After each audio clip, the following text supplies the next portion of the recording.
Hey friends, welcome back. So I don't know about you guys, but my feed lately on TikTok, Instagram, and YouTube is just people trying to sell me something. And I'm not gonna lie, I've definitely fallen for it sometimes, but I stay pretty strong, okay? Actually, your credit card called me and they told me that you needed some de-influencing. Now, what is de-influencing? So, influencing is when influencers try to sell you stuff and show you products and things that you need, and right, they try to like influence you to buy it. So today we are de-influencing knitting products, which is I'm going to be showing you some products that I don't think you super need or are super necessary. Now this is coming from my opinion of how I knit and how I do things. Maybe you find some of these things super necessary to you because you do things a little differently, and no shade to you, they're super valid. We can have a conversation about it in the comments about like, oh, maybe I find these things useful, but this is my list of things that I don't think you need to buy to be able to knit. Okay? As we know, knitting can be a very expensive hobby. I just thought this would be a fun way for me to chat with you guys and tell you some things that I don't think are super necessary, so you can give your wallet a break and so you can kind of find out more about me and who I am as a knitter, I guess. So let's get into the first one. Now, I'm gonna be a little bit of a hypocrite with this first one, but I think you can stash dive sometimes. So I'm trying to de-influence you from buying a new yarn right now. So you're probably got some ideas or seeing yarn on Instagram and wanting to buy some, but when you get that feeling, try to look through your stash of what you already have and see if you might have something that could work for that, because it's likely that you do. Now, depends who you are as a knitter, right? Like maybe you don't have a stash of yarn, maybe you just buy yarn for a project and make that project. I used to be like that. Now I've kind of built up a bit of a backlog of yarn that I'm still trying to get to. But the thing here is just try, if you can, to go for what you already have, or try to go for an alternative that is maybe not as expensive but still the quality that you're looking for, because I've noticed a lot of times knitwear designers are working with yarn brands, so they are knitting in certain yarns that are more expensive, and unfortunately, like, we all can't afford the really cool yarn that was used in the sample, and that kind of sucks. But there's always an alternative that is similar to that, like Issachar yarn, or, you know, Knitting for Olive. I don't even want to say Knitting for Olive because I love them so much and they are so great, and they are expensive because they are good, and they're expensive because they care about animals and they do everything the right way. So anyway, I don't even want to like say that, but there are cheaper options that sometimes is good to go for. Or if a garment is knit with like two yarns held together, maybe just try to find one that's the weight of them combined, because that can help alleviate some of the pain of yarn being expensive. So I guess this one's kind of like less de-influencing and more just like trying to help you out. Like, there are options. Don't feel bad about using the cheaper yarn, and don't feel bad about being an acrylic yarn user. That is the first thing, is kind of looking at your yarn and figuring out what you can use or trying to find cheaper options. I think that's always gonna be really beneficial. Like I said, go for the big fun project with the expensive yarn from time to time, but if you can find cheaper alternatives like Cascade, I really like. Drops is really great. Hey, Patons has good wool options if you like wool only.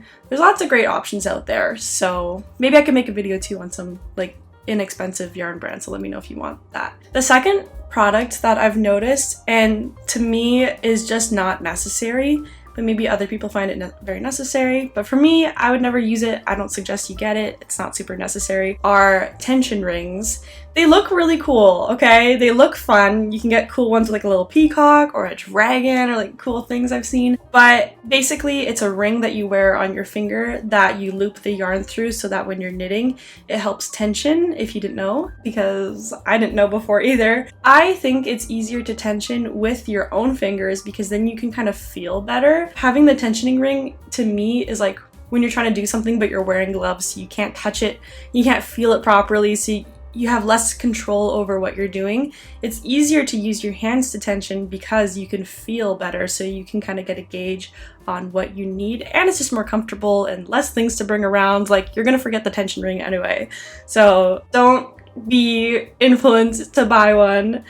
You don't need it. I don't need it. I guess the only people that I'd recommend a tensioning ring to is someone who has mobility issues. Then that could probably be really helpful, or maybe arthritis, or like different ways where it could be hard to use your hands in certain ways. And then in that case, I think it's super beneficial. But if you don't have those things, I don't recommend it. I don't think it's necessary to your knitting. The next thing that I don't find super necessary, or I don't find necessary at all, I think you should be de-influenced to buy, are pretty and aesthetic knitting needles. So I think the issue here that I have with them is you're buying something extra just to be pretty and just to look cute and aesthetic, but it's not going to be beneficial to your craft, which is ultimately the goal, right? Is to be a better crafter. And a lot of times these really pretty needles aren't super ergonomic. And a lot of times they're like straight needles, which I have beef with straight needles. I know some people come to defend them in my comments, but I find them useless. You don't need them. Why did I say that so weird? You don't need them. Okay, just get rid of them. Just throw them out now. Thank me later. So a lot of these times these really pretty needles are straight needles, or they're just like not as practical. If you're buying needles because you actually need needles and they just so happen to be pretty and aesthetic, then that's amazing. Good for you. I'm glad that you had the foresight to wait and find cute ones. But if you're just getting these when you already have needles, even though you don't really need them, don't worry about it. You don't need them. Try to find the ones that fit the most comfortably in your hands, that are the best to knit with, that are made of the material that you like. A lot of these pretty ones too are like made of plastic or resin, or just materials that aren't great to knit with anyway too, and you're not gonna have a good time knitting with those. So go for something comfortable, classic, some material that you like wood or bamboo or metal, whatever is your preference, and don't feel influenced to buy these pretty needles because you don't need them. Now, some people might get mad at this. I get it. It's okay. I don't think you need needle stoppers, okay? Listen to me. You don't need them. You need them, okay. And this is the same thing too with like the— but they're so cute, or they're pretty, or I found these cute ones. No, you don't need it. It's okay. Because here's what you do. I actually have my project sitting right here to show you guys. Oh look, I haven't dropped any stitches and I didn't use needle stoppers. It's almost like you can literally just— there you go. There you go. I just saved you like $10. You're welcome.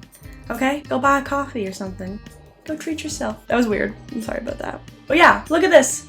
Look at this. I'm knitting, right? Boom. I got it out. Oh, I need to put this project away and I don't want my stitches to fall. There you go. It's done. It's not a problem anymore. If you're really worried about it— If you're really worried, okay? hear me out. Oh my gosh, I just changed your life. I just changed your life. You don't need them. Look how simple that was. I know some people really like them, or if you're doing whatever. I don't know. I don't see a use ever. I've never dropped needles because I put a project in a project bag without needle stoppers. Never. So just don't worry about it. It's okay. If you have, I'm sorry for you. It's okay. You can absolutely keep using them. I'm not gonna judge you, but you don't need them. Okay? I'm so glad we have that talk. Here is the next one. Oh, I shouldn't clap because that's loud. Number 5. Okay, hear me out. You don't need that project bag, bestie. Listen, you don't need it, okay? It's gonna be okay. It's gonna be okay. You don't need it. You don't need— I know you want it and you see it on Instagram. It's beautiful. It might bring you some joy from purchasing it, but save your money. Look what I use. Look what I use as my project bag. This is my project bag. It's just a cute little tote bag from when I graduated. This was just a tote bag that they gave me for free. This was for free dollars. Boom, easy. And my project's in there, no problem. So you definitely don't need some fancy project bag with little pockets and little things like that. It's gonna be okay. I don't think you need it, but maybe you feel that way. Go off, but I use this and I really like this. If I am worried about my project getting wet, I use a big Ziploc bag. Like, that's an upgrade from what I used to use. I used to just use a Ziploc bag and then I never worried about my project getting dirty or anything too. Because with these project bags, I don't even think they're that waterproof or that like protective. Just a Ziploc bag is perfect. Then you don't have to worry about that at all. So I definitely think, you know, simple things in life, easy peasy. Don't have to worry about it. Just use what you've got already. Like, you don't have to feel like to start knitting you need all these little accessories. I guess that's the whole point of this video, is like, to knit you literally need sticks and some yarn. That's it. So all the other stuff is just bonuses, and then the bonuses are nice to have, but some of them I'm like, oh my gosh, we don't need to go there. I don't have a fancy project bag. It's okay. I'm alive. Now, what I will say, alternatively, that I do think is really useful is having a little needle organizer. Now, organizer feels like the wrong word to use right now because this is not super organized, but I'm going to show you anyway because I'm not shy and I'm not embarrassed. It's okay. These are broken, but I kept them in here. I don't know why. I should have just thrown this cord away. I hate these cords. Cords are bad. The ones that came with my Knitter's Pride set. I always buy the Knit Picks cords now. So much better. They never have failed me. They come in all different sizes. They're perfect. So a little case like this, I think, is really helpful. I don't know what brand this is. I think it was Mud Living, but it's really cute. And then you can buy a bunch of them and then it turns into a little book because you have these little parts here. You have like a little booklet with different needles and different sets for different things. This is really great if you're a designer too and you have lots of needles and you need to organize them and that sort of thing. So I would say skip the project bag, but do get yourself a little needle organizer. And it doesn't have to be a physical little organizer like this. It could be like a cup that you just have at your desk that you throw all your needles in, just a way to organize them. Like, it doesn't have to be crazy. So to me, not super necessary, but nice to have. And project bag, yeah, don't need them. Don't need them. Okay. Number 6, I don't think cable needles are super necessary. I think that you can just use a stitch marker, like a big, not a stitch marker, a big safety pin, and then just put your needles on the safety pin if you have that, or if you have another needle the same size laying around. What's it called? A darning needle I've used before. This depends totally on how much you knit though. If you're like making your first cable project ever and you're thinking like, oh, I need to buy a cable needle, just try what you have already. You don't necessarily need it. But if you cable all the time and that's your jam and that's like your thing, I could see that being really useful to you. So in that case, it makes sense. But for now, if you haven't even cabled before, or you're like just trying to see if you like it or not, you don't have to spend the money on the cable needle yet. So, and I know it's not that expensive, but it's the idea of like overconsumption, right? We're trying to avoid overconsumption because even when things aren't physically like monetary expensive, they are expensive to our planet and producing these things. And there's other costs involved that aren't just like the money that costs you to have those things. And I'm not like super minimalist or anything or saying like, you know, don't get these little things, but I think I'm just trying to be more aware in my life too of like downsizing and cutting down and trying to be like just having what I need and trying to have less of what I don't need and trying to purchase less little things that are not necessary, which is hard sometimes because they had a Squishmallow Pikachu at Costco the other day and I almost bought it and I wanted it so bad, but then I realized no, because it's just gonna take up space in my space and it's just gonna not bring me enough joy to be worth. And so it's okay. I didn't need the Pikachu. I got to just enjoy it in that moment. I think this is just like this whole journey I'm going through is like trying to spend less and trying to like have less things. So yeah, that's maybe helpful to you as well. I don't know. I don't know if my Pikachu story was helpful. Okay, another thing. I wonder if I have them here. Oh yeah, here they are. Okay, number 7. I don't care how much you knit socks. You don't need these. They suck so bad. And this was a brand that was recommended to me too that were like supposed to be really good. I don't even remember the brand actually. But if you can see the little ridge from here to here, you can hear it too. The yarn gets stuck here and then you can't push, oh it goes this way I think. You can't push your stitches up over it and it's hell. This is my personal hell, these needles. I hate them. I feel so silly for buying these. I could have avoided so much pain. And you know what's tough too? Is because I watched other knitting podcasters talk about how they don't like these or they don't need these or you don't need them, you don't like them for knitting socks. But I just didn't want to do magic loop. I was like, oh, Magic Loop sucks and it's annoying. You get little jogs. Like, I just want them to be perfect little circulars, little tiny for socks. No, I get why these are not recommended to people now. Don't fall for the trap that I fell for. These are not useful. I hate it. I felt so sad too because I wanted them to work so bad and they just don't work. So don't waste your time on those. So yeah, the other alternatives for knitting socks obviously is DPNs, double point needles. So you have like your 4 quadrants, you have 5 needles total, you just like go around. You know how DPNs work, okay? I don't have to tell you. And then the other option is Magic Loop with longer cords, which is my preferred option. I think it's really great too because then you can have the front of your sock on one needle and the back of your sock on the other needle.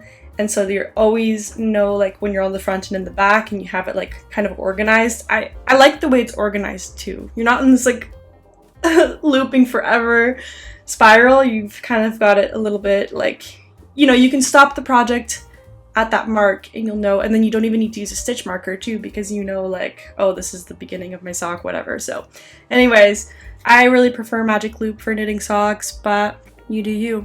But I don't recommend those little needles. I wish I knew the brand. I think they were Chia Goo. I don't want to like slander them if that's not correct, so I'm just going to blanketly say any little tiny needles. And some people say that's really hard on their hands too because they're so little, so that's another issue. The next thing that I don't think is super necessary, number 8, are the stitch keeping cords, where it's like this little gummy, like, not gummy, but you know what I mean, like rubbery plastic that you squish the tips of your needles onto those and then you push all of your needles you push all your stitches from your needles onto this little cord, and then that way you can use it to try things on or yada yada yada, like, you know what I mean.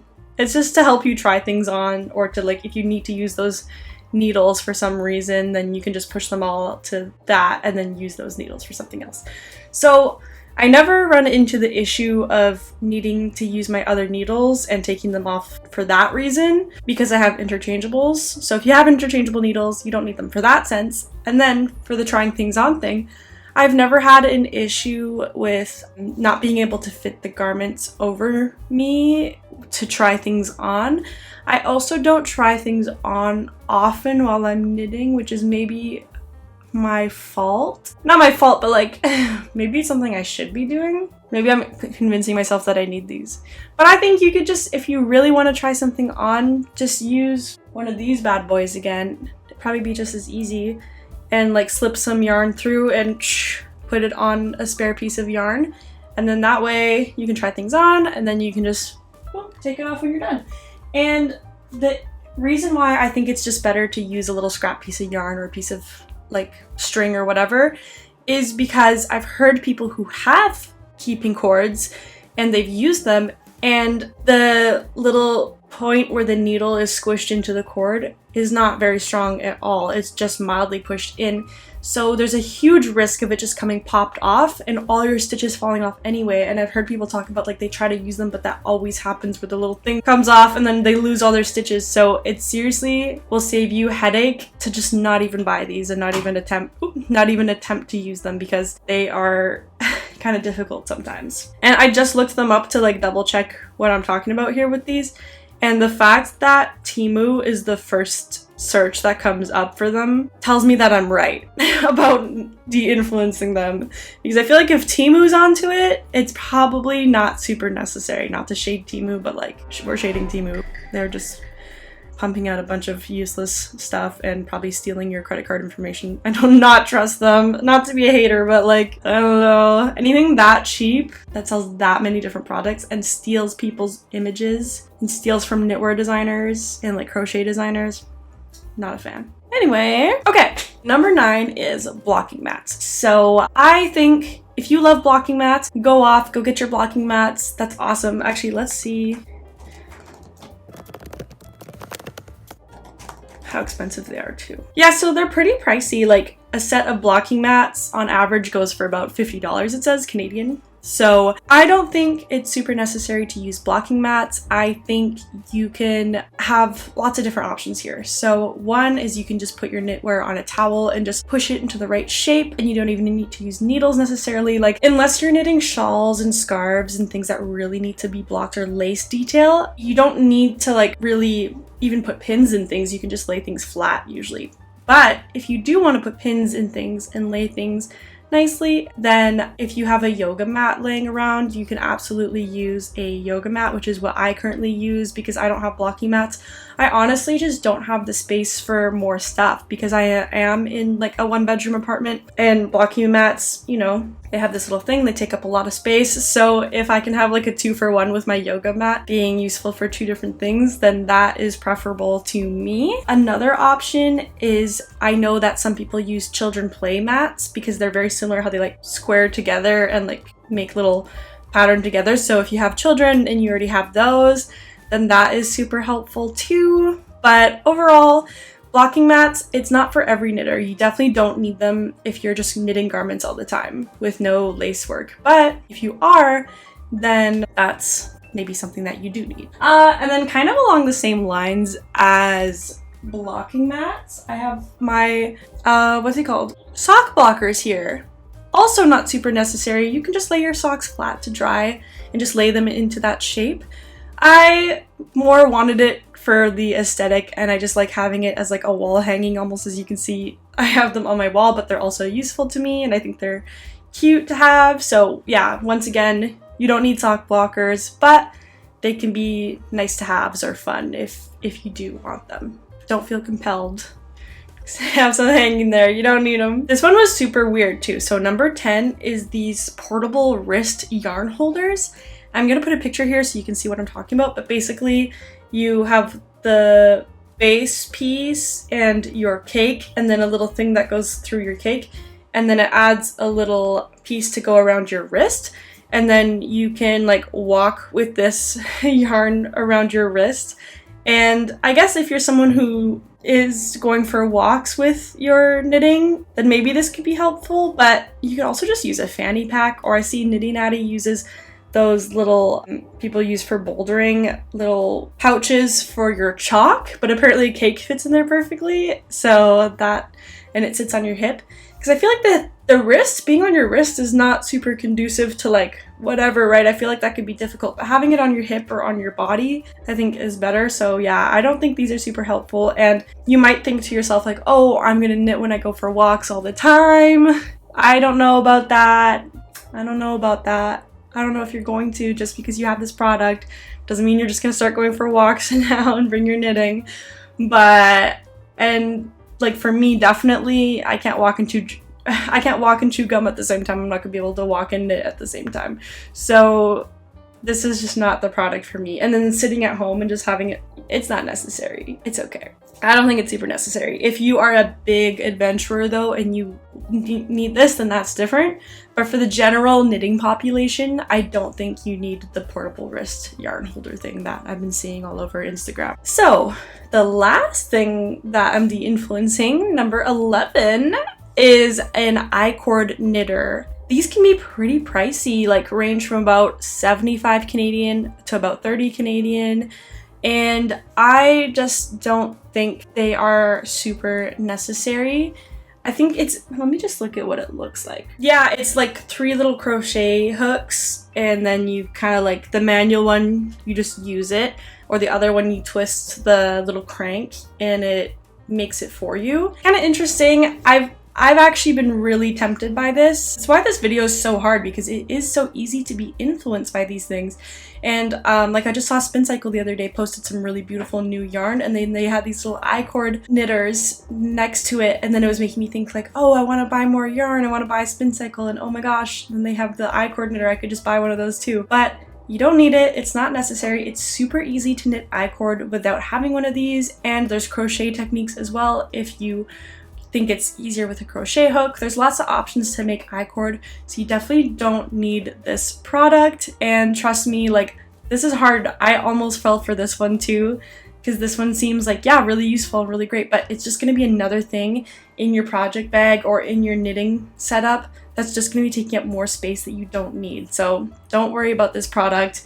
You don't need it. You have been officially de-influenced from an I-cord knitter. Okay, so I'll talk about some things that I actually think are really useful now that I have that I really like, just so that this whole video is not about like, don't get this, don't get that. Like, there are some things that I think are really great. I already talked earlier about the little needle organizer needle case, but another thing that I find super helpful is having a ball winder in Swift. I really love my ball winder in Swift, and I use them pretty much every time I knit because usually the yarn that I buy comes in skeins. So it just totally depends who you are as a knitter. If you buy a lot of hand-dyed yarn and you buy a lot of hanks, then I mean, the time that you save using the ball winder in Swift is worth the amount of space it takes up and worth the cost of it, because it really makes my knitting experience more enjoyable, especially that I don't have to do this for like so long. I can just crank my little thing, then it's super easy. So I definitely recommend that product for knitters, but if you never buy hanks, you don't need it. Okay, another thing you will need is a tape measure. You will always need a tape measure, so don't skimp out. Make sure you get a cute little, easy to use tape measure, and it's always going to be super useful. Definitely get one that has centimeters and inches, imperial and metric, because some patterns are written in metric and some patterns are written in imperial, so it just totally depends, and it's nice to have both options. Another thing that I actually just recently got that I've noticed that I've really needed is a little kitchen scale to measure how much my projects weigh when they're done and how much yarn I'm using. This is definitely not necessary to everyone, but if you are testing patterns often, or if you're designing your own patterns like I am, it's really necessary to have that so you can tell how much yarn you're using. And dual purpose, you can use it in the kitchen if you're counting those macros, you're trying to get buff, try and make sure you hit your protein goals. You definitely use the kitchen scale for that as well, but then it's also great to measure your yarn. So I think I really recommend a kitchen scale lately. Darning needle, super important. I think some people try to get away with not having a darning needle. It's definitely a requirement. Almost every pattern, you're gonna have loose ends at the end that you're gonna need to weave in, and it's just one of those things that you can't really get around. You will need a darning needle at some point. Another thing that is definitely not necessary, but I really like to have for me personally, and I think is really fun, are little custom labels. You definitely don't need these for your knitting projects, but for me personally, I find it easier when I use a label, put it on the back, and then I know which side is the front of my garment and which side is the back of my garment. It's easier, it saved me some time when I'm like trying to put my clothes on quickly in the morning and trying to flip it around and trying to see like which side I did the short rows on. This is just really quick and nice, and because I am a knitwear designer now, it is really nice to have my logo on here so that like when I post pictures of my products and things, people can see my little name on there, and it just helps with my branding as a knitwear designer. So not super necessary if you're just knitting for fun and you're not designing, but like if you're like me and you like to know what side is the correct side of your garment really quickly, then that's great for that. And I know some people find them itchy, so for those people, they won't be super helpful for. All right, you guys, I made it through my whole list. Thank you so much for being here. Let me know if I de-influence you on some of these things, or if I accidentally convince you to buy some of these things. And like this video if you liked it, and please subscribe. It'd mean a lot to me if you could come hang out. So anyway, thank you so much for being here, and I'll see you in the next one. Bye guys.